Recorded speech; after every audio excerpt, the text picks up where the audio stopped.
it seems to me every time we sail through the night that I gain a new level of understanding of what's normal versus what is rough weather. Because if you would have asked me after our first big sailing expedition last year, we had what at the time to me felt like really rough weather. And then now we have last night to compare. So Rob, since you were really captaining most of the night last night, I wasn't comfortable leaving you alone in the cockpit. You weren't comfortable leaving me at the helm. The weather was that bad. I'd like your take on it, what you've learned about the weather, what it's like for you, and maybe you can just describe what the weather was like last night as we were sailing through the night from Key West. Well, first off, we were motoring for a long time through the day. And then about an hour before sunset, the wind started to pick up. I mean, it went from no wind to 20 knots of wind in like 5 minutes. So we put some sails out, reefed the headsail and the mainsail, and we were sailing. Okay, I'm going to pause you for a minute. For Okay. people that don't understand sailing terminology, could you just describe what you mean when you say reef the sails? It just means we didn't put all the sails out. We just put a portion of the sails because it was too windy to put all the sails out. So initially, when the wind was 22 knots, which is about 24, 25 miles an hour, for those of you who don't speak knots, we were getting good speed. We weren't heeling that much, meaning we weren't tipping over to the side that much, maybe 15 degrees. It was actually pretty decent. Then the sun set, and the seas were about 2-foot seas at the time. And as it got darker, and as we got further north, and as that wind had more time to pick up sea surge, it got pretty doggone rough. And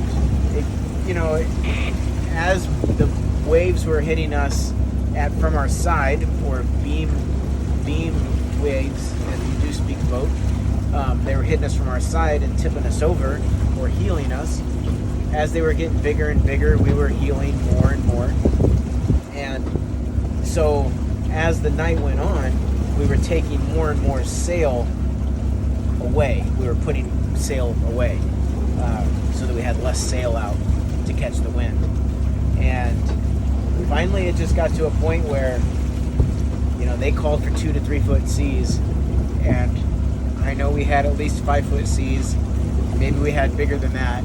I know we got hit by one wave in particular that was definitely taller than the boat. I saw it coming, and there's nothing we could do. And this rub rail, or this tow rail over here on the edge of the boat, dipped down into the water. So which means the boat heeled over about 35 degrees or so, which if you're climbing a hill that's 35 degrees uphill, you're not going to be able to ride your bike up that hill. It's pretty steep. So of course we were out here just hanging on for dear life at that point. So we put the rest of the sail in, and after that I made the decision that we needed to turn upwind and just head into the waves, so they would hit us from a quartering from the side, from the front. I guess if you don't speak boat, that would be the best way to put it. That way it was pitching the boat this way instead of tilting it this way, reducing the likelihood that we would flip over. These sailboats are very, very stable. We were a long ways from flipping over, but we were past my comfort zone, and I know past your comfort zone. And I don't know if Dad ended up on the side of the wall or something, because he came up and said something. So it was just best to turn off course, and we headed a little bit closer inland to see if the waves would die down. And hours of heading inland, and they didn't really die down that much, maybe a little bit, but they were definitely affecting us less, and everybody was a little bit more comfortable. But yeah, last night was definitely at the limit of my comfort zone, although I'm sure we were still perfectly safe. These boats, they have that guy up in North Atlantic that crosses the North Atlantic solo on a boat this size, 35-foot boat or 36-foot boat or whatever he has. So I know the boat can handle it, but as you said before, we're relatively new, so I don't want to push it like that.